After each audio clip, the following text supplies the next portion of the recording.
Welcome to the High Rise Podcast, presented by Headset, the leading data and analytics company for the cannabis industry. Welcome back to the High Rise, a laid-back, data-backed conversation where we talk all things cannabis, U.S. MSOs, Canadian LPs, products, and market analysis through the lens of data. My name is Cy Scott with Headset, and I'm joined, as always, by Emily Paxia of Poseidon. Hi, everybody. Welcome to the High Rise. And welcome to a very special Thanksgiving episode. Actually, there's nothing really special about this episode. It just happens to be Thanksgiving week. So if you're tuning in, hopefully you're enjoying a little bit of time off. It's always nice to have those 2 days at the end of the week, I think, even though we're all dealing with family and travel and all the other challenges. Have any plans coming up, Emily? Yes, my family and I they are very honoring of my dietary preferences. So we do a plant-based Thanksgiving, which feels like pretty cool. This year we're going to, everyone decided they wanted to bring pies. And so we're going to do a pie forward event. And so then we had to work backward.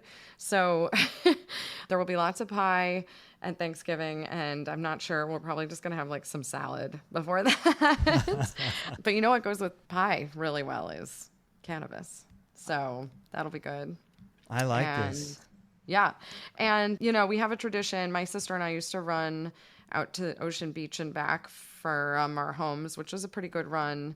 But now she has a little bit of a hip injury and a 2-year-old almost. So we're going to spend the morning walking with her. And then she and I usually get into the mimosas pretty early. So it'll be a full day of fun and reflection on gratitude. So I'm really grateful, for people who know my cannabis story. Part of it was that our parents passed away from cancer, and just being able to spend every Thanksgiving with my siblings is everything I could ask for from a family perspective. So, and I know that would have made them really happy. So I have a lot of gratitude. What about you?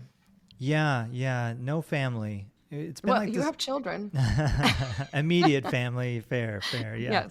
I'm spinning it by myself. Just going to go do my own thing. Yeah. I'm going to take a long car ride. Yes. 2 children and my wife, and we're actually going to my co-founder's house, Scott Vickers. We do that every year since we moved to Seattle, and it's partly because neither of us have immediate family here. We didn't want to travel back. We go back for the holidays to see our family down in California, but it is kind of nice because it's low key in that regard.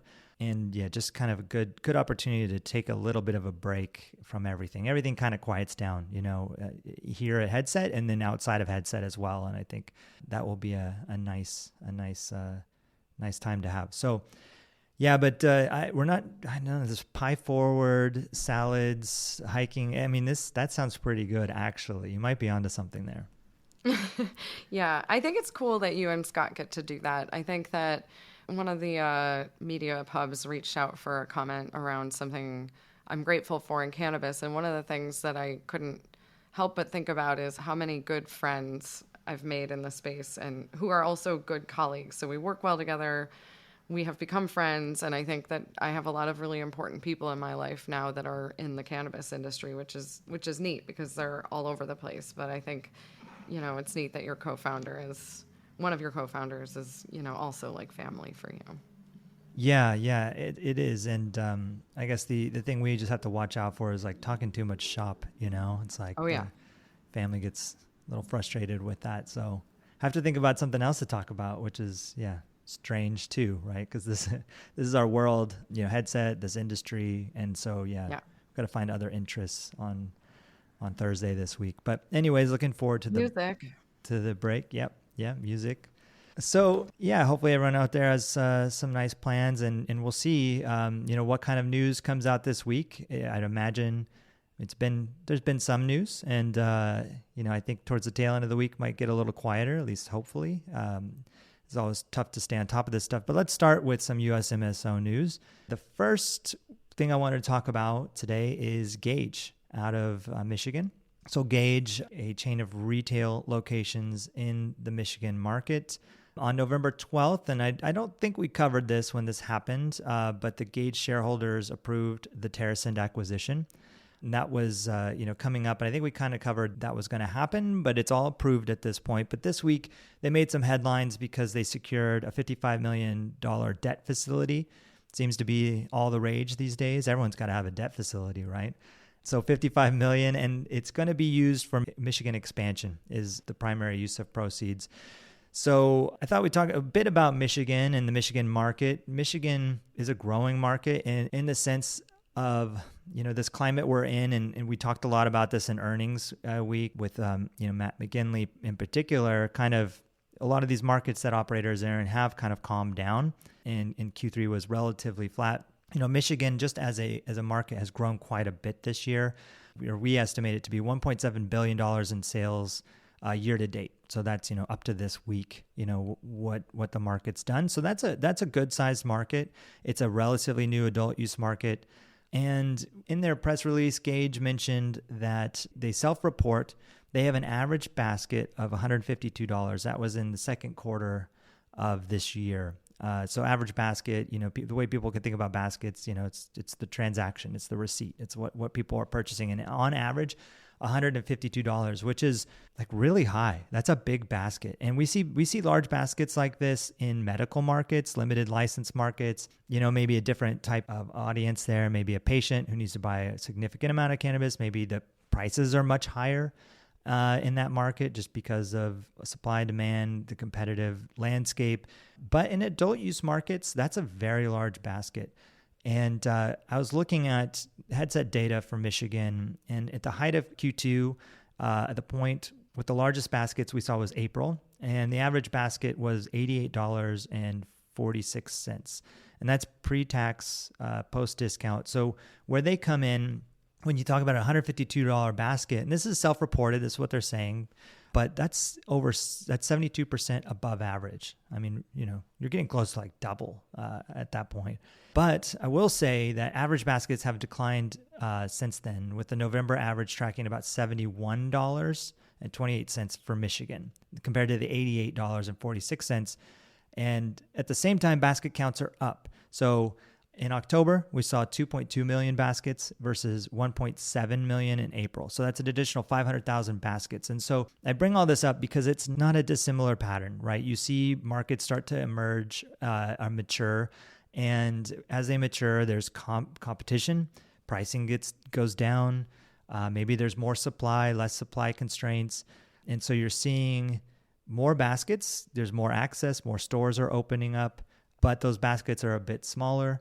Could be people coming back more frequently, could be new people coming to the market. All these dynamics do impact, these numbers. And, Gage in this announcement mentioned $152. I'm not sure if that's maintaining. If it is, that's awesome. If it's tracking down a little bit at the same percentage rate, that's great too.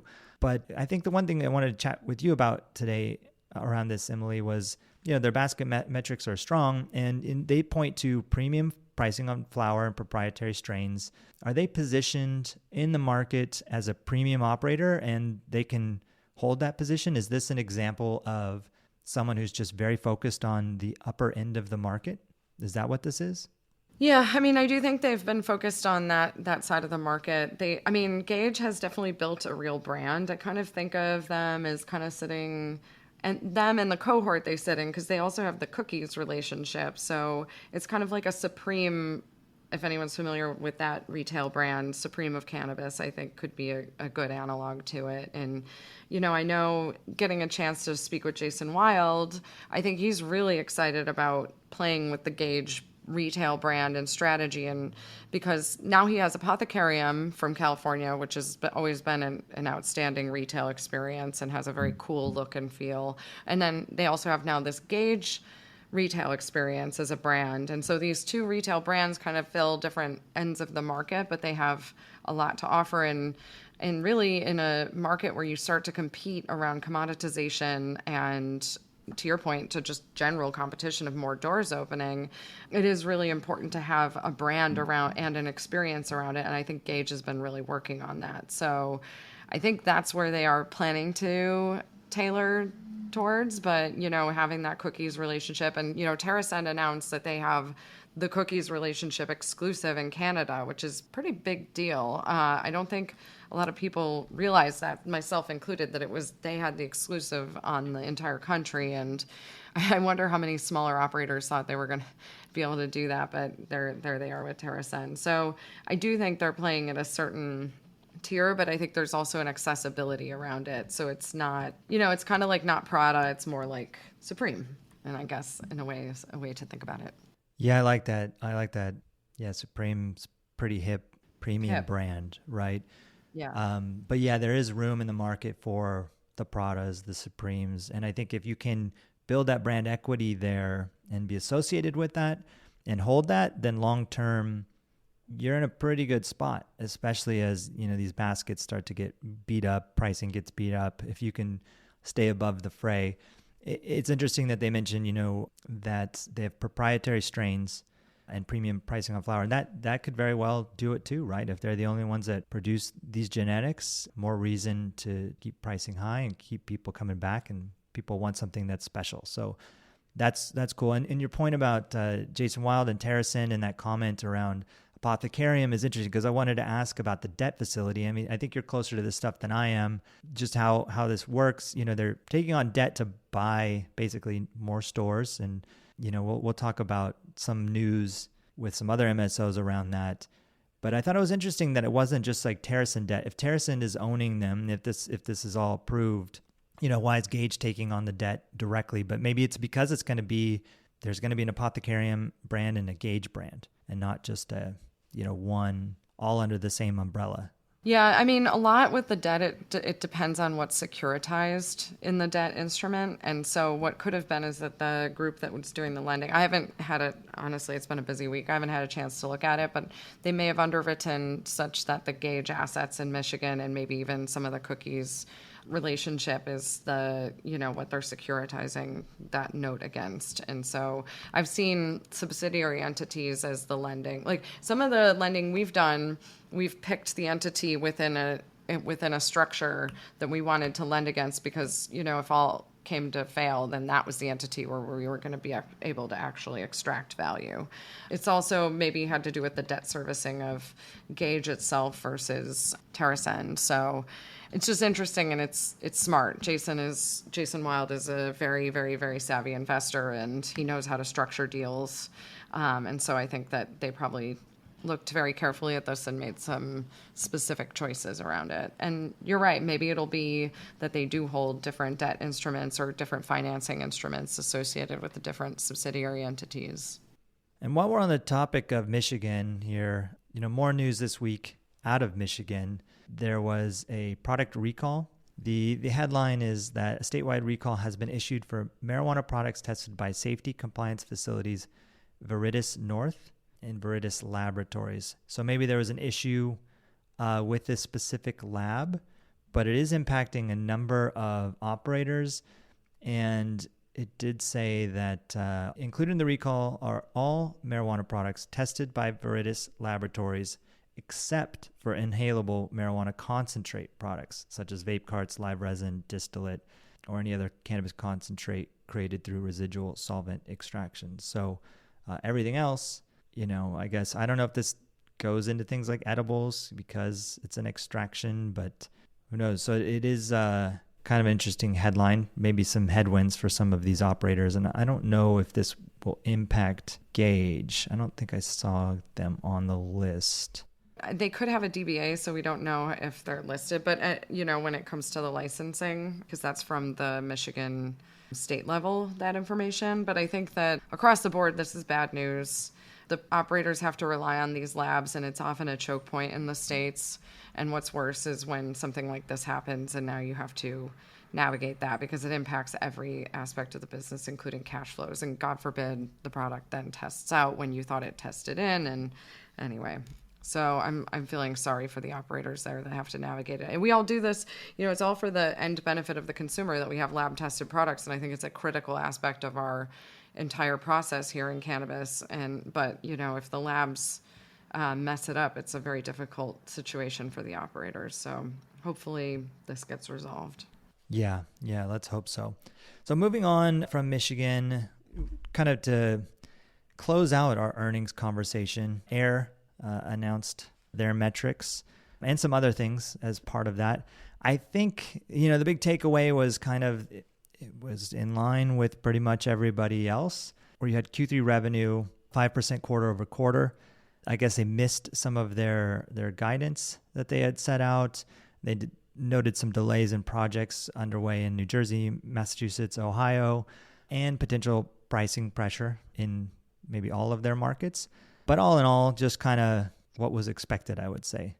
Yeah, I mean, still tremendous growth on both the top and the EBITDA. And so I think this is a bit of a younger company too, when you look at it in the stack of like the True Leave, GTI, Cura.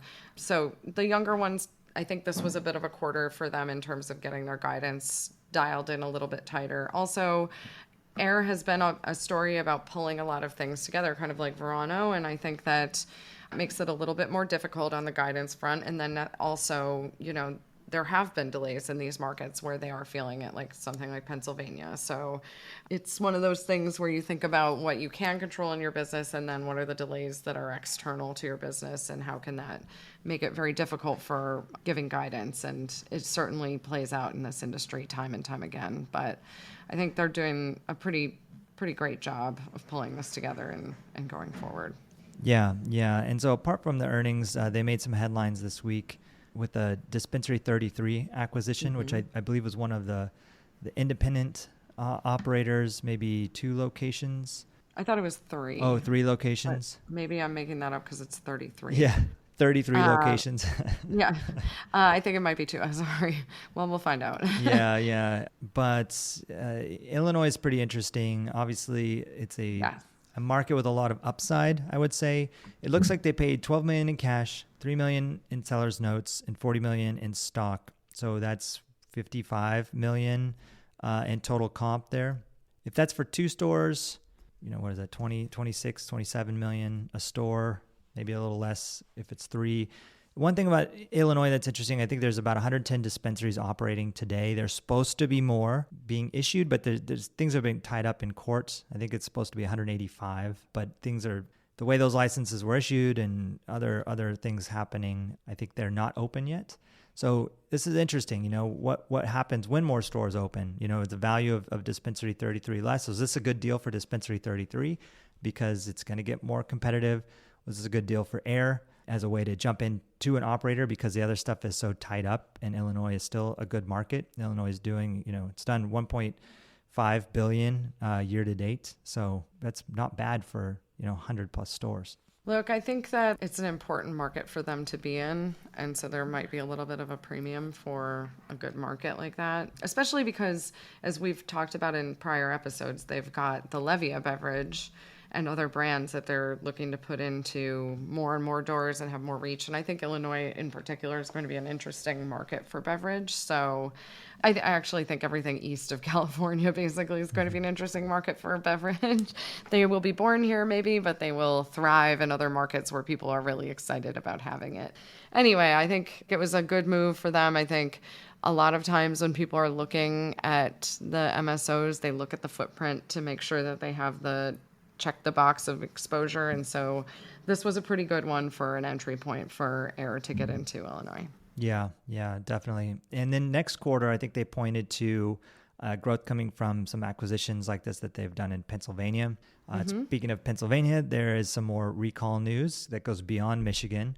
The headline from yesterday was that Pennsylvania is ordering or targeting vaporized products for a recall, particularly products that contain additives. So vaporized cannabis products that contain additives. So, this wouldn't impact things like flower, which could be vaporized, but instead potentially impacts things like vapor pens, vapor carts, shatters, anything that might have additives. So it's got to be, one more thing that these operators have got to navigate, and certainly will be a disruptive event for them.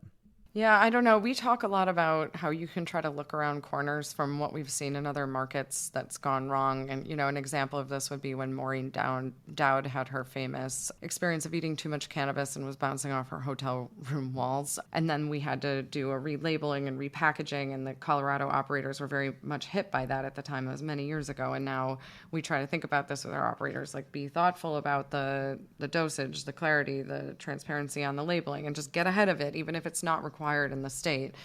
This feels to me like it's a little bit of a kind of a ripple from a long time ago now with the vape hysteria that occurred. And so not being transparent potentially in a newer market about what's in a concentrate or what's in a vapor pen with the additives. And so, my recommendation for everybody going forward, although it's always hard to know, but is just to go transparency forward on what's in the products. And even better, maybe just don't use additives, maybe just use cannabis. So I don't know, it's not easy, and it's concerning for sure, because it's really hard for these operators to get their legs underneath them, especially in a medical market like Pennsylvania. But now they've got this additional concern of potentially having to damage out all of the packaging and then retesting it and then relabeling, redistributing it. And that will certainly impact the gross margin profile of those products. So yeah, pretty rough. I hope it won't, I don't know the reason for this. I didn't see any of that in the article, like where this comes from, but hopefully there's a good reason for this and not just some moment where they're getting scared, and, hopefully it's isolated, because this does impact a lot of products. It impacts a lot of sales, even just within Pennsylvania. Yeah. To close out on AYR, I thought one interesting thing that they announced as part of their earnings was this new corporate identity. And so they're migrating all their stores to this AYR brand, kind of a new logo, a lot of blue, very kind of space age look. I encourage all our listeners to take a look. Their investor relations section, they've got all these images kind of what it can look like.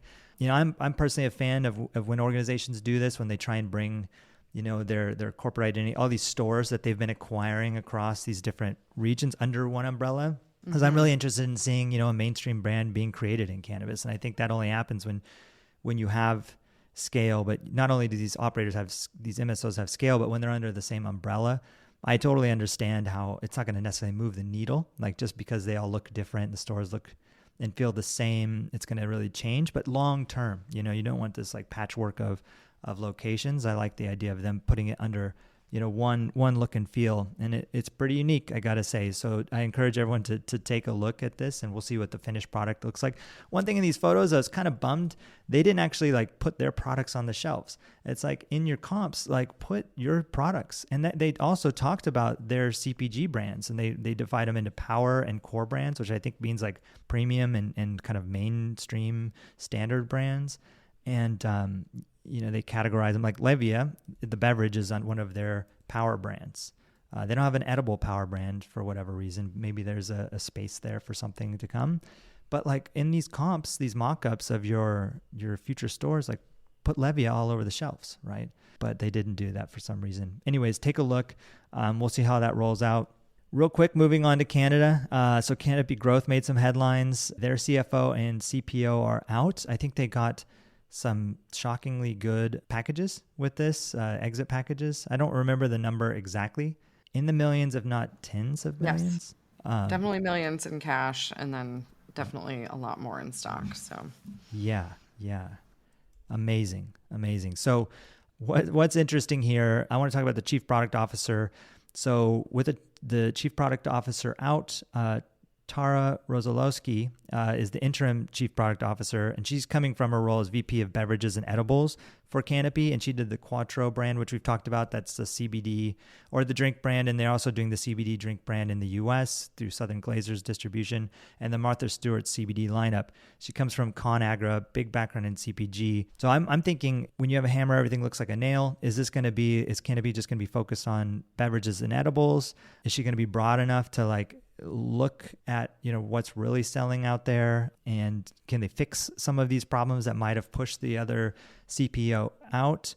And a lot of this is CBD, a lot of her experience, right? And like, will that translate well? She does have an interim role, but hopefully they're mindful of all of that, because it hasn't been going well for them with all their resources and everything that they have, just constantly missing the mark. So let's hope this is for the better, and we'll see in the future. We'll watch here at Headset what kind of products are introduced. Yeah, it is interesting. They've certainly raised, Constellation was their biggest backer. We'll never forget $4 billion a few years ago. And so I get the feeling if they don't get beverage going, it's going to not be a great thing over there. Not that it hasn't been for a while, but so maybe that's the driver. But I do like when you have a hammer, everything's a nail. When you have a beverage focus, everything's got to be a drink. I don't know. Could be, right? All the money points to that. These people point to that. So to close out the podcast on some good news, there was a survey from the University of Houston and Texas Southern University that found that 67% of Texas residents back broad reform around marijuana legalization. And inside of this, actually 51% Republicans are voting, have gone that way, which is, not surprising. I know last week we talked a bit about Nancy Mace and the legislation that the Republicans are bringing around cannabis reform. You see this from Texas is, surprising, not surprising. And we've talked about this on the show in the past that Texas is very much a bellwether state. And there's arguments that people have made, whichever way Texas goes, the country goes. And I think that seeing Texas go this way, is just a good sign for what's ahead. So pretty interesting. And, hopefully this actually impacts the Texas cannabis market directly, not just federally, but I think that market could be giant. I think that market is pretty limited with 3 operators, the type of cannabis they could sell and the type of structure that they are allowed to sell it within is very limiting. And hopefully, surveys like this will help push things along as people realize that, Texans do want change. So look for more news to come there. And that'll do it, folks. Thanks again for listening to The High Rise. Always a big help if you're enjoying the show to rate us on your favorite podcast app and be sure to subscribe. And we'll see you all next week. Thanks for listening to the High Rise Podcast, presented by Headset. For more information on Headset, visit headset.io.